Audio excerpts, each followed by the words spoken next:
Morning. Oh, you know what? No voice. This week was the most difficult 2 weeks in my life. The most difficult. Kakabalik ko lang sa Panglao actually. So, wala lang. You'll get to see my morning routine. So, nagpapatest ako ng sugar. Injection. Yan. Kunin mo lang yung dugo. Ayan, may dugo na.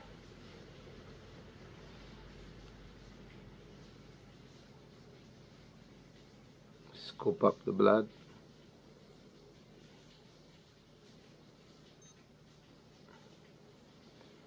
And wait for the results. Mataas ang sugar ko ngayon kasi ang dami kong kinain kagabi. My first good meal after 2 weeks was last night. And it's very difficult. Umikot kami ng Luzon. Ng wife ko. There was at one point nag-crash ako. So, parang nag-open yung dating broken ribs ko. Parang activate ulit siya. Sakit ng ribs ko ngayon. Mahirap huminga. Mahirap gumalaw. Especially upper body. Yung legs, ang laki ng bugbog. As in, malaki talaga. Let me show you, ha? So, see? Bugbog sa crash.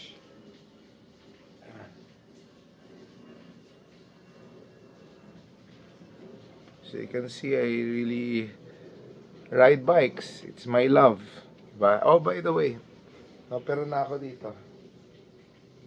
May titanium plate dito. So, may titanium plate na ako sa leg ko. So, it's part of it. Kung ayaw mo mag-crash, huwag kang mag-motor, di ba? Hilig ko motor. So, normal lang mag-crash. Once in a while.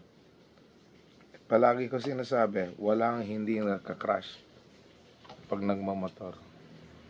So, from Manila, we went to Baler, Quezon. You're going to watch me eat breakfast. I know dito sa Bohol, nobody eats this. Tikoy. Masarap ito. Matamis. Chinese dish ito. Usually, sinaserve sa Chinese New Year. Itong February, Chinese New Year again. So, maraming tikoy. Malaki to, parang cake. Parang bilog ganon. I-cut nyo ng super nipis. Tapos, i-dip nyo sa itlog. Itlog na parang scrambled. Beat some eggs. I-dip nyo. Pritohin nyo. Masarap to. Masarap pang breakfast. May konting kanin. Okra. I like plain lang. Hindi ako mahilig sa sauce. Tapos, ampalaya. This is how I usually eat lang naman. Simple. Mag-wedding ako mamaya 1 o'clock. So, after videoing this, bis muna ako sa wedding. Ninong ako ngayon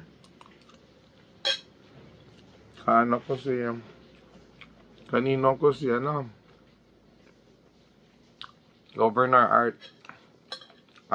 Governor Arius, sorry. Kalaban pala si Art. Governor Arius, kita tayo mamaya.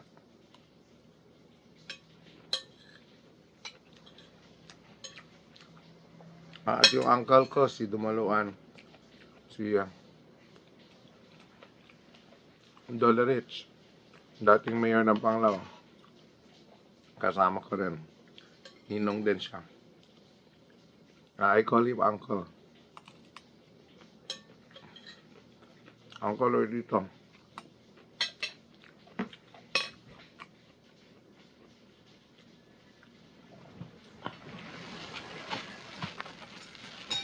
Tapos, dumating na yung order ko sa US, sa Amazon. Barley.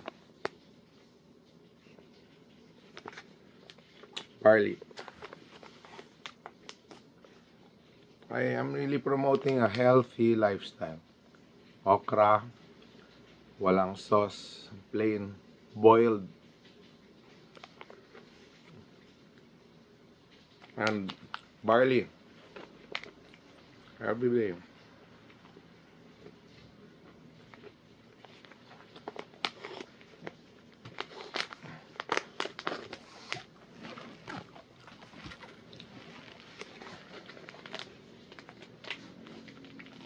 Tsaka ayoko magkalat.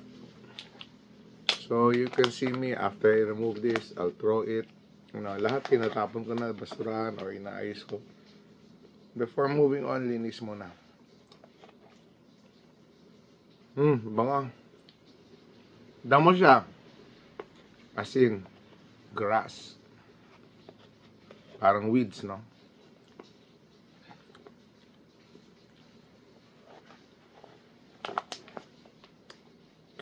Two joints.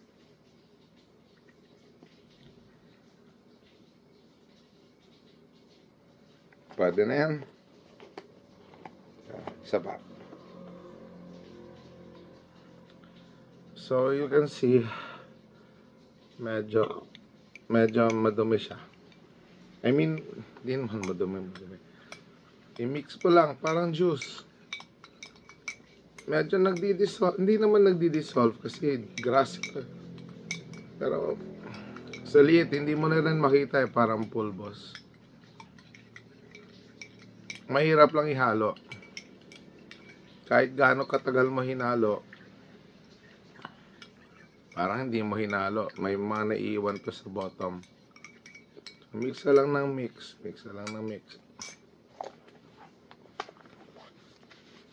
Yan, every morning yan. Mura lang to, sa Amazon. I order kasi items in Amazon. Mga 1,000 pesos. Mga $19. 19 US. So, para sulit, I bought 3 or 4. 4 ata 4 ata. Para sulit yung shipment. Isang bayaran na lang. So, this morning is tikoy.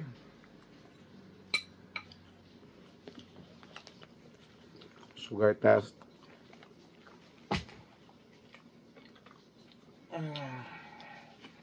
Saka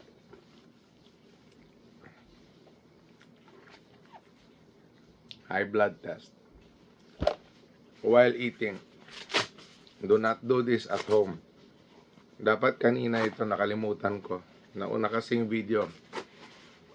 So ngayon ako high blood test. Kasi I'm a comorbid. Diabetic and hypertension. So 2 times a day. 1 or 2 times a day.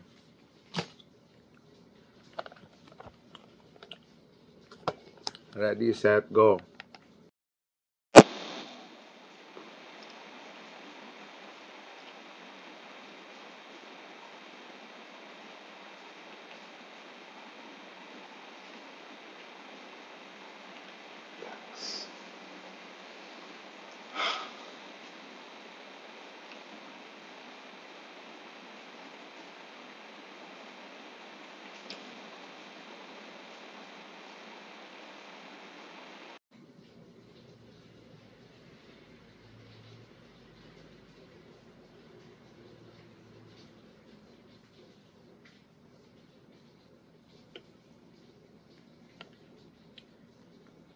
Nakita niyo ba?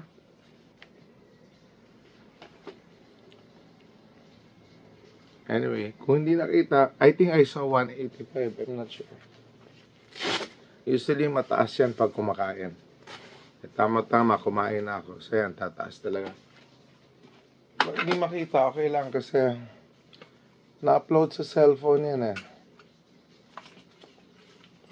So, I just have to check my cellphone.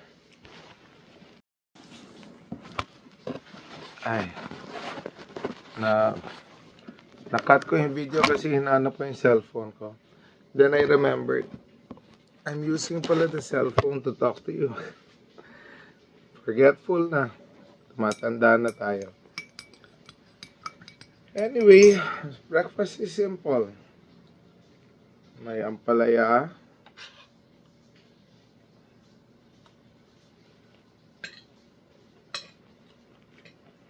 Konti lamang kanin.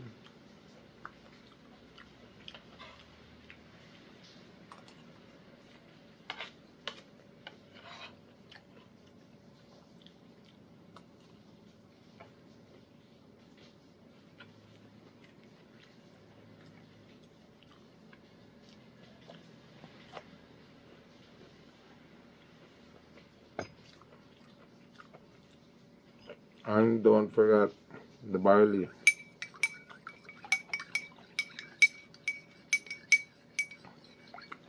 Ito yung pinakamahirap haluan kasi tagal. Hanggang bukas yung halo nito.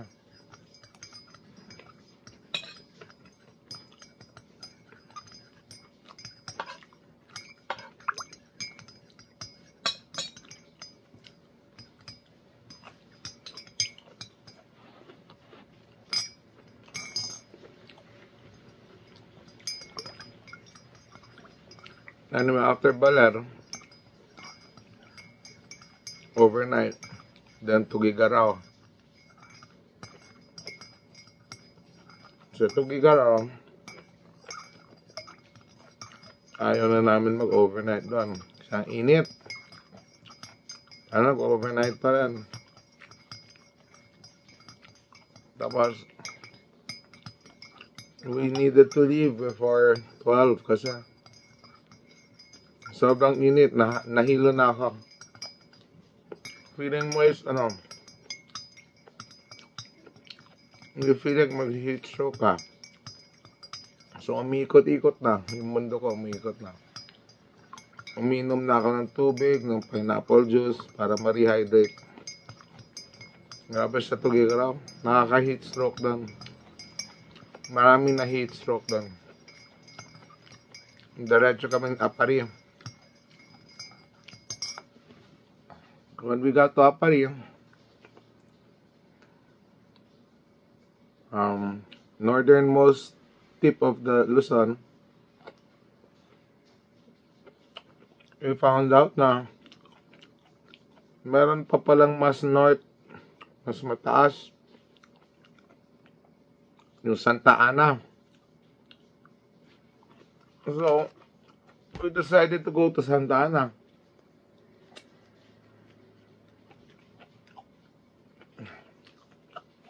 Mga 1 hour plus drive sa Santa Ana. Naabot namin yung talagang pinaka-tip na ng Luzon. Pinaka-malayo na. Wala nang mas lalayo sa Santa Ana. Mula Santa Ana lahat pababa na south. Konting picture. I don't eat too much rice.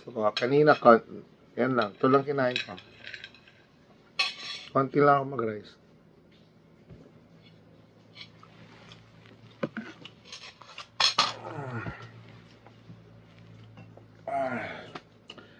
Coke Light. I cannot live without Coke Light.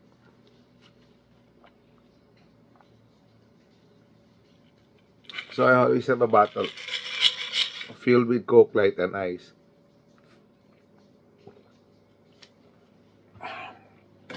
Anyway, pagdating sa Santa Ana, we took some photos. Gagabihin na kami doon. ayaw namin magstay sa Santa Ana because once we stay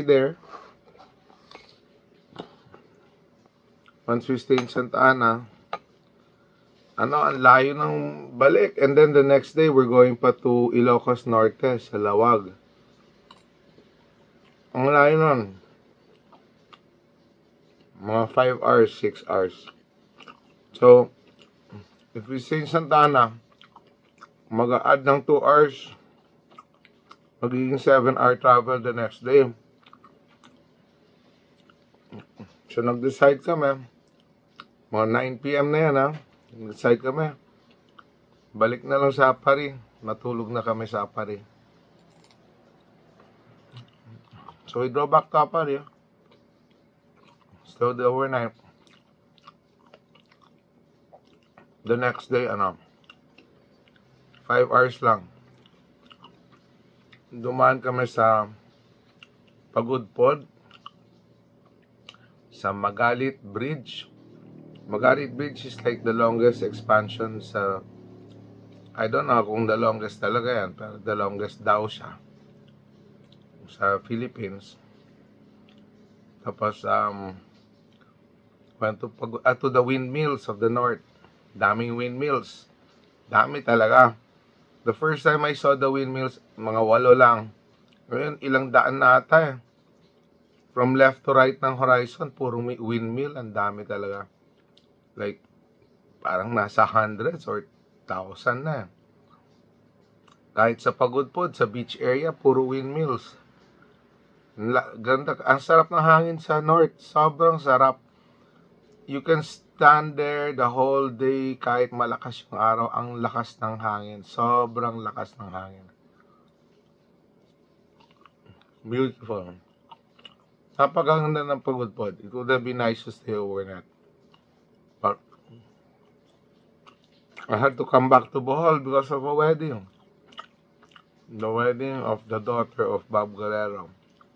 Yung kasama ko sa DYRD. We have a weekly show, Saksak Sinagol, Saturday. So, I went back because it's his daughter's wedding. I need to go back to Bohol. So, we stayed one night in Ilocos Norte, Lawag. Then, bumaba kami sa Vigan. Pagbaba ng Vigan, the intention was from Lawag, Baguio, Mount Pulag. But before reaching Vigan, nag-crash ako. Yan na yung crash ko.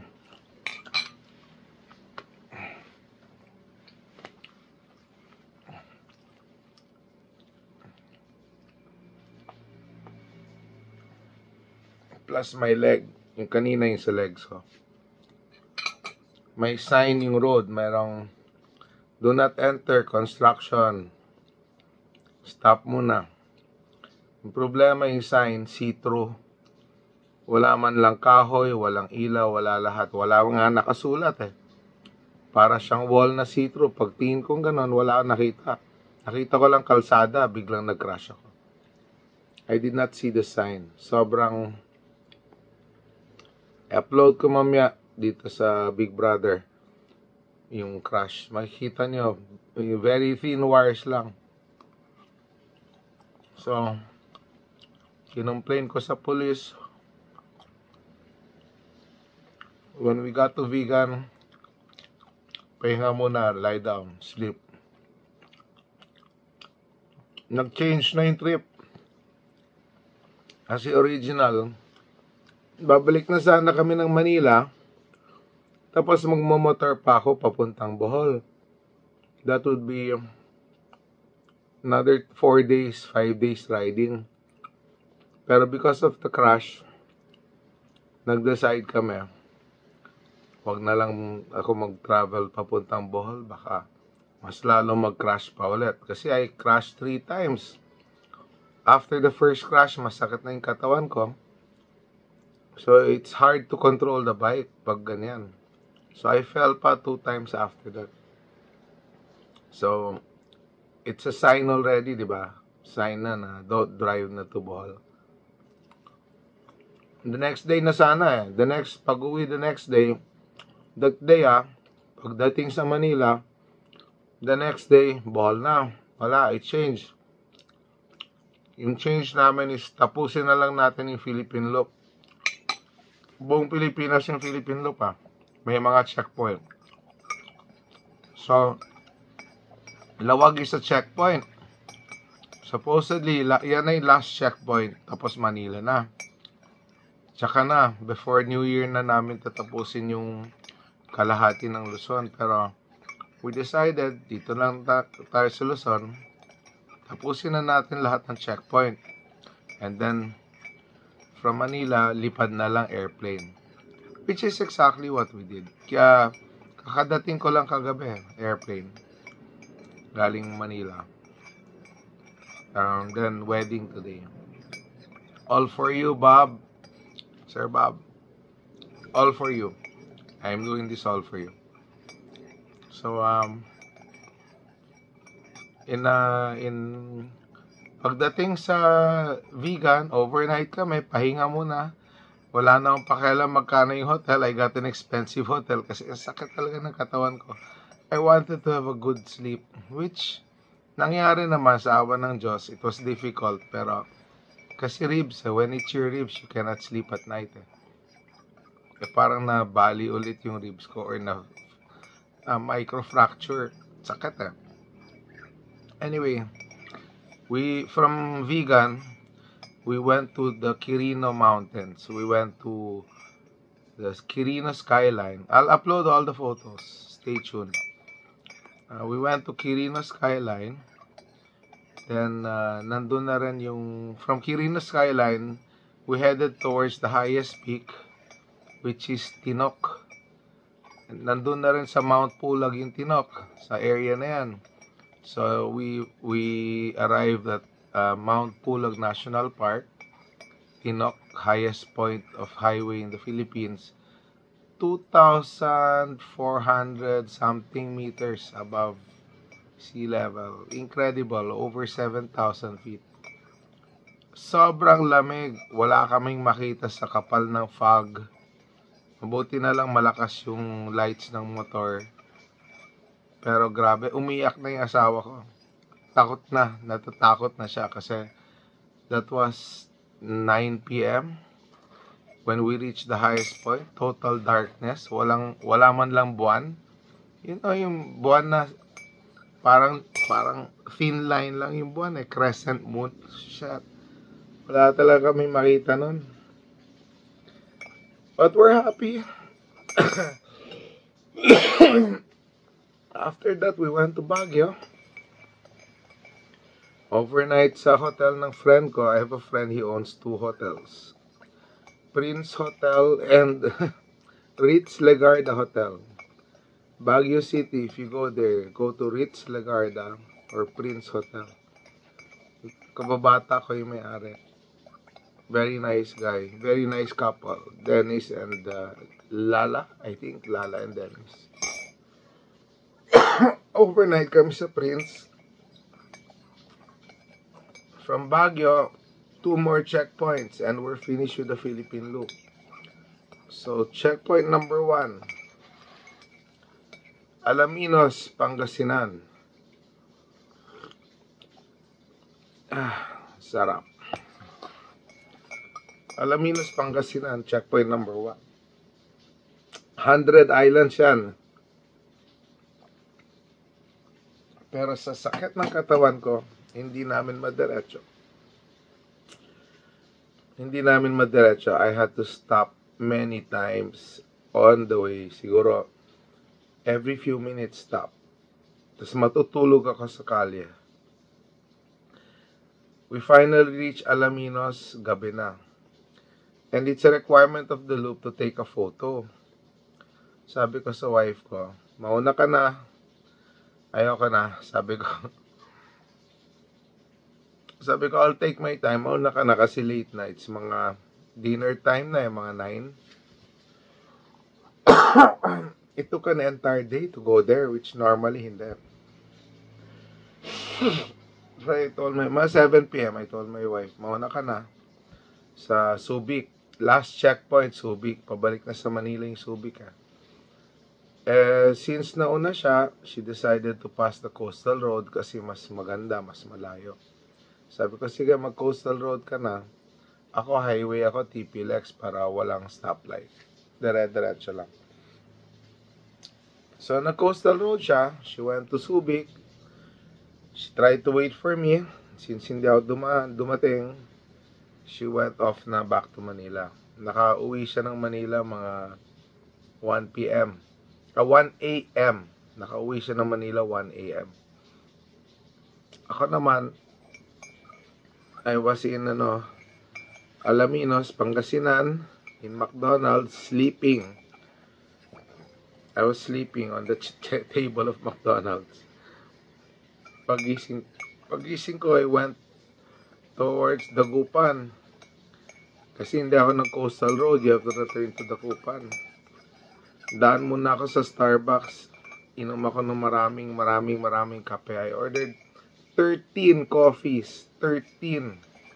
Para lang di ako matulog. And then I slept pa in Starbucks. And then yung nakakainis is, kalahati na halfway to Dagupan, I realized wala akong picture sa Alaminos.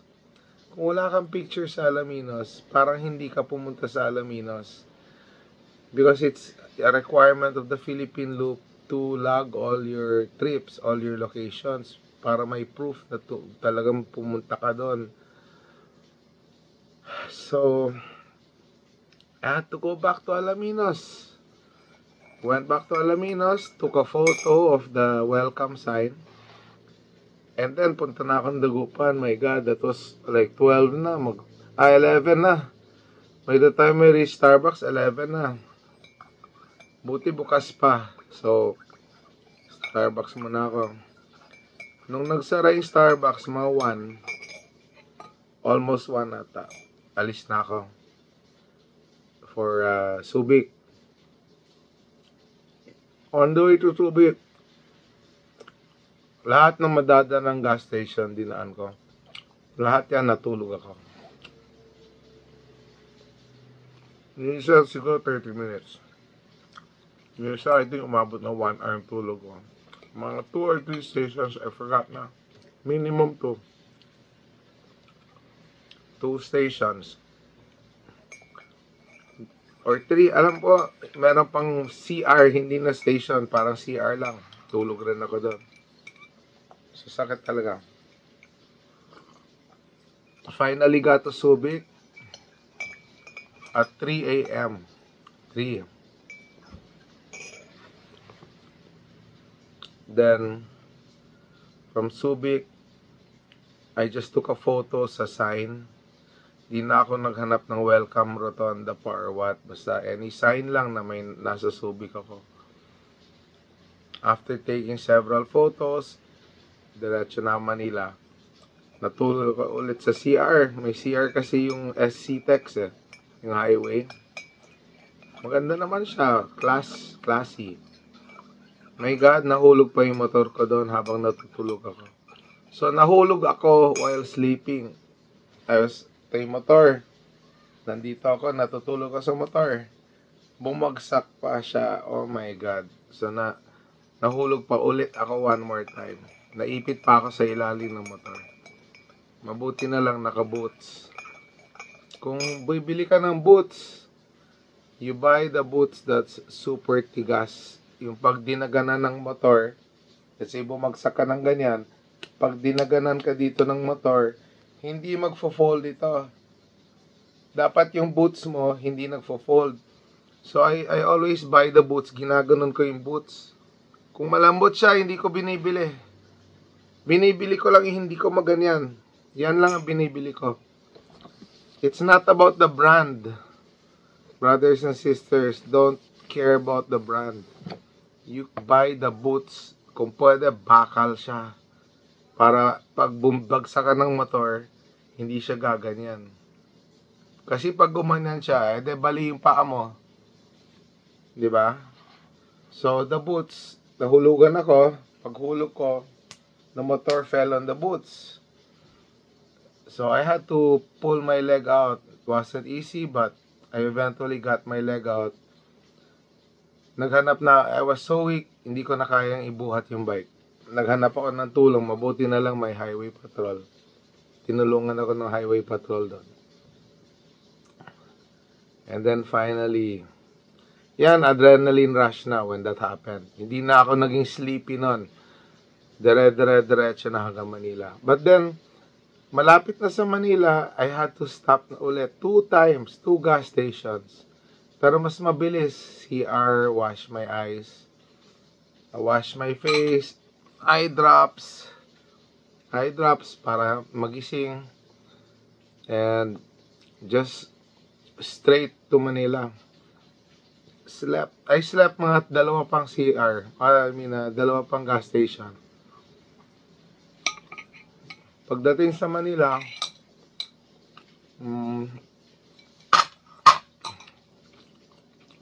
wala na. Para na akong zombie. Diretso sa kwarto, tulog. And then I woke up at 11. That was 5:30. I woke up at 10. I cannot sleep. My God. Maybe because of all the coffee, pero ang weird na feeling ko kapon. And then yung flight ko dito sa Bohol, that was 10 a.m. ako nagising. Yung flight ko, 10 p.m. So, wala talagang tulog. Pero pagdating ko dito ng 10 p.m. at 11 p.m., I slept. And nagising na lang ako 10 a.m. today. 11 hours. Diretso ang tulog ko. 11 hours. And now, I'm ready for the wedding. So, after drinking this, alis na ako.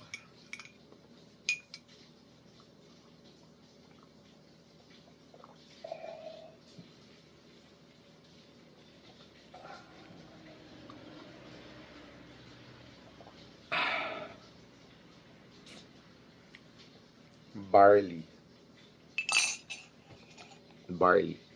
Do not forget. Every day, any brand.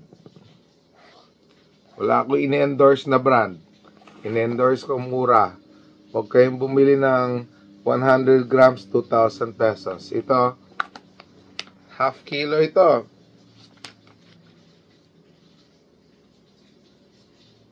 1 pound, half kilo. Half kilo, okay, is 1,000. So, 2,000 per kilo. Pesos. 2,000 pesos per kilo. Barley. Okay? Thank you very much for listening. Till the next video. Ride safe.